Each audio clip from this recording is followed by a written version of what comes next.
Letter 3. I would like to address fairly recent, at the time of writing, news releases before discussing further the reasons why one must conclude that creation is the only possible scenario for our reality. The events I would like to discuss are the related stories of creating a new organism and the cloning issue.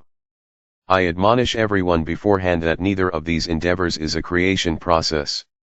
The news of a group trying to create a new organism will have many believing that this is exactly what is occurring. This is false.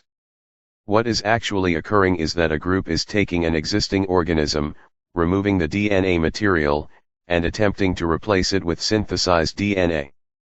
This process will not create anything, it will only attempt to modify an existing organism. It may produce something, but it won't create anything. It is an attempt to produce a new organism from an existing one. The base organism is still required and will not be created. In fact, it is highly unlikely that the group will be able to produce a synthesized DNA molecule able to be utilized by the organism. Our level of science cannot design a process that will produce a DNA molecule. In fact, it requires great effort and time just to attempt to map DNA molecules, let alone produce one from the base elements. The best we can do at this point is attempt to modify a DNA strand by splicing.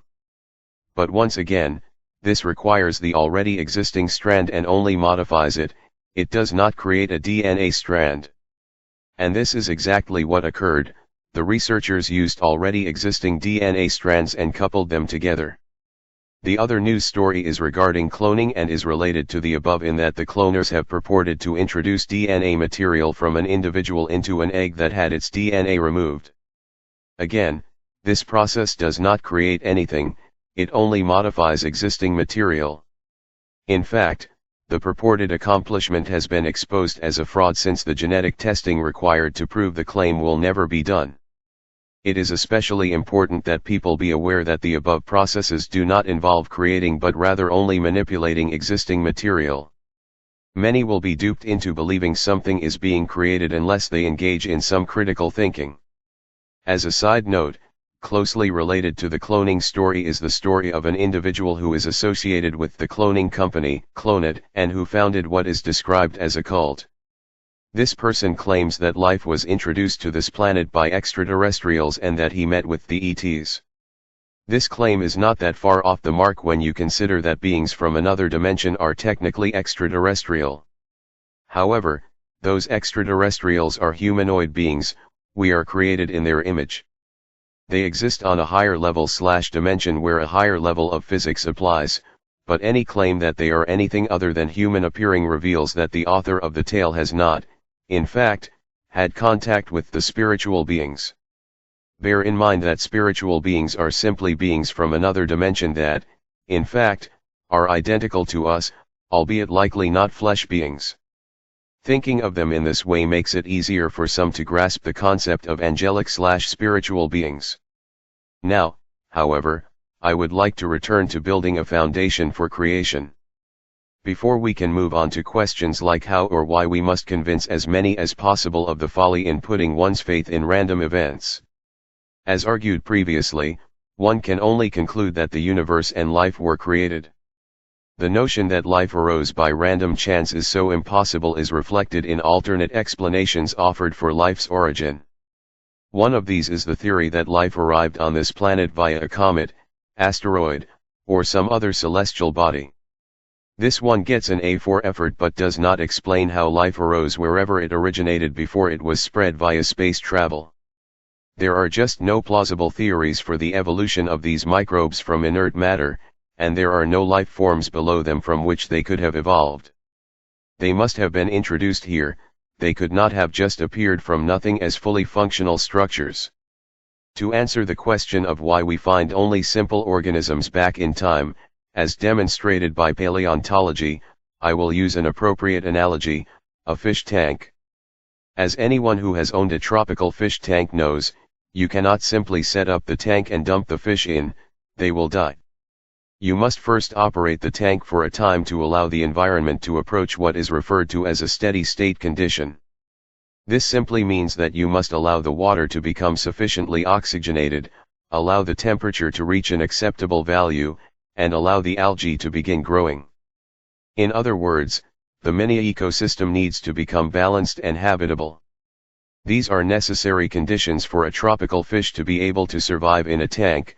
The tank must be a friendly environment, or the fish will die from the shock of being introduced to an unsuitable environment.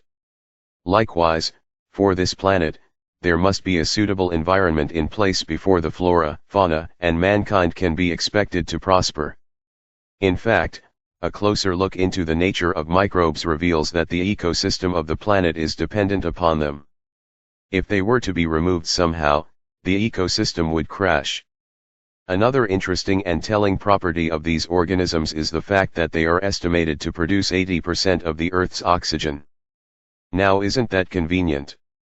Imagine, little, tiny microbes producing the majority of the gas, oxygen, required by almost all of life on the planet to sustain itself. It seems perfectly reasonable to me that if one had the ability to create a planet and wanted it to be inhabited by flesh entities, one would first be sure to provide a breathable atmosphere.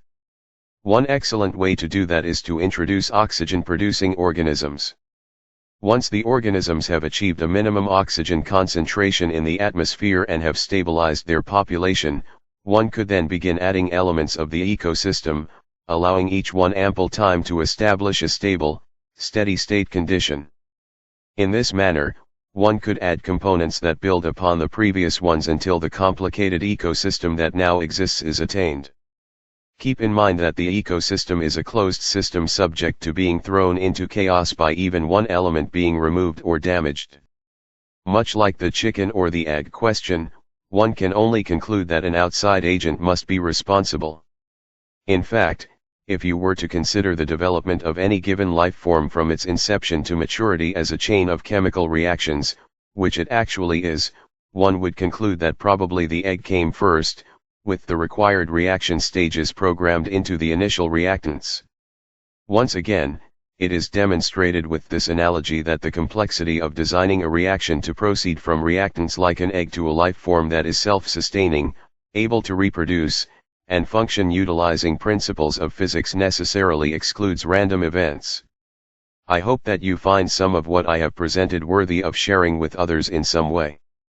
It is my hope that the arguments I put forth will give those with faith more material to evangelize, perhaps snare some, and put down seeds that may take root. My purpose is to help provide possible explanations as to why certain things happen and how certain things can be. To do so, however, there must be a foundation to build upon. So far, I cannot see any substantial opposing arguments to rebut the conclusion that our universe and life on this planet were created. Once one begins to dwell upon the matter, given the proper line of inquiry, it is the only reasonable conclusion. What I would like to do next is discuss how one could possibly determine who or what the Creator is, which will require visiting biblical scripture.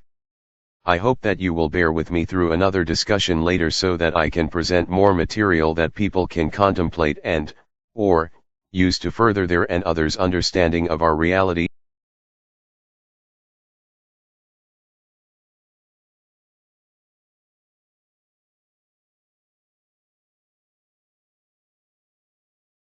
Letter 4.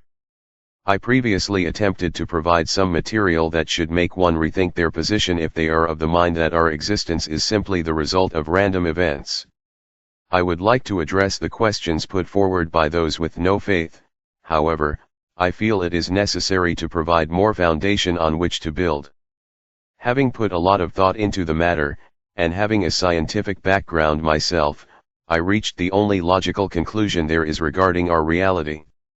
I attempted to show the path I took to reach that conclusion in my previous letters. By publishing them to be available to you, it is my hope to reach a larger number of people than I could otherwise, and it is my hope that you will share it with the goal of influencing some or many to our way of thinking. I believe that I have done an adequate job of presenting where our Father actually is. He is quite simply in another dimension. He is able to utilize what we would call super advanced technology to accomplish his goals. He operates on a much higher level of physics than we can know presently. Also, we can safely conclude that he is capable of interdimensional travel. Some theoretical physicists propose that our universe most likely was created from a parent universe and that the initial situation was that the two were connected by a black hole. When we do some research into black holes, we find that traveling through one is theoretically impossible, although this position has new information, because one would have to travel faster than the speed of light, represented by c, in order to avoid being obliterated by the forces exerted on bodies of mass in the hole/tunnel. Classically, traveling faster than the speed of light is impossible. However, it has recently been demonstrated that in a special case derived from Einstein's equations, speeds exceeding c are possible. The author of the special case scenario describes it as space-time being destroyed on the leading edge of a platform while it is created on the trailing edge. A reviewer of the theory goes even further and postulates that if a vehicle could be made to be carried on the platform, one could, in fact, accomplish faster than sea travel. Thus, I conclude that if we can propose it, our Father can achieve it since he has super advanced technology at his disposal. By spending a little time contemplating matters and doing a little research, one can discover means by which things seemingly impossible can be accomplished, which is to say, the above analysis provides a possible means by which our Father and anyone else can travel between dimensions. Another fairly recent scientific development that has implications for us in determining the reasonableness of God's existence is the teleportation of matter. It has been reported that a particle some distance away from another particle can be made to assume the properties of that particle. The investigators call this phenomenon teleportation since the distant particle becomes the other particle by virtue of assuming its properties. The problem, however, is that the original particle is never transported to a new location. Rather, action at a distance is used to make another particle look like the original. There is an important caveat to this experiment that we need to be aware of: the particles in the experiment are created by splitting a single particle. The two product particles have opposite spin directions, one is up, and one is down. After the two product particles are formed, action at a distance theory comes into play. Since the two originated from the same single particle, they are linked by entanglement that acts at a distance. That is to say, by trapping one and changing its properties, the direction of spin from up to down, the other particle is affected at a distance, and it changes its properties. Its direction of spin flips, from down to up, to the same direction that the other particle had before its spin was changed. I hope all of this doesn't make your head spin. The end result is that the distant particle is made to exhibit the properties of the near particle. For practical purposes, it becomes the near particle. So, one may ask, what is the point of bringing this up? Well, this little foray into the scientific world is another demonstration of how things that seem impossible can actually be. It seems reasonable to me that if one can affect the properties of a particle from a distance without even being near it, one should also be able to affect the properties of elements within a child universe from the parent universe without any physical presence in it, simply by virtue of the fact that the child universe originated in the parent universe and was split off from it. With super advanced technology and a whole universe of particles, the possibilities are endless. So, where is God? He is in another dimension. Can he visit our universe? Definitely. Can God affect our reality from another dimension? No doubt. But the question remains, who is God? Is there any way we can possibly know? Once we can make some conclusions about which representation of God to accept, we can then begin to answer some other questions, like, why do certain things happen? Before my spiritual eyes were opened, I spent some of my time wondering about our origins, as is, I believe, natural for an inquiring mind. I pondered the missing link and various investigations into the past, such as those presented in the book Chariots of the Gods. Then, when I began my scientific training some years ago, I theorized that perhaps God was just a visitor to this planet who performed genetic engineering on the primates that were here, thus producing modern man without any observable relation to the primates. This, I reasoned, would explain the missing link and address the possibility of others visiting this planet in ancient times. Others may have had similar ideas, but I wasn't aware of any of them that linked the two lines of inquiry. This was the only plausible explanation I could come up with and, in fact, is not too far off the mark. Our Father did visit our universe and planet, however, as I realized later, the primates that existed here were created just like everything else, and man was not produced by genetic engineering on primates. Man was created with his own genetic code, not an evolved primate code. Sometime after arriving at the position that our Father was a visitor and a geneticist, I was scanning the airwaves on a large satellite dish and came upon a program unlike any I had seen until then. There, sitting at a desk reading verse by verse from the Bible, was an older man pausing here and there to expound on what he had just read. This is the only pastor I ever listened to with any sincerity and is the one who opened my eyes.